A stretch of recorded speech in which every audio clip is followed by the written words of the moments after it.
প্রিয় দর্শক, আপনারা দেখছেন ভিডিওতে একটি পাখি দুটা ডানা মেলে কৃষককে ব্যারিকেড দিয়েছেন। কেন ব্যারিকেড দিয়েছেন? এই ক্ষেতেই পাখিদের বাসা, তার দুইটা বাচ্চা, আগামী প্রজন্ম, সেই প্রজন্মকে রক্ষা করার জন্য মা পাখিটি বাধা দিয়ে দাঁড়িয়ে গেছেন, যাতে তার সন্তানকে কেউ ক্ষতি করতে না পারে।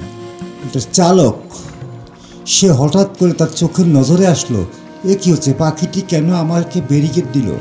দুটা পাখনা মেলে আপন মনে দাঁড়িয়ে আছে। উনি গাড়ি থামিয়ে নেমে কাছে গিয়ে দেখলেন একটি মা আশায় তার বাচ্চা দুটাকে রক্ষা করার জন্য এখানে দাঁড়িয়ে আছেন। তাৎক্ষণিক কৃষকের মনে মানবতার দৃষ্টি খুলে গেল, এ কী করছি আমি। উনি সেই বাচ্চাগুলো উদ্ধার করে তার মায়ের কাছে দেন। একেই বলে মানবতা।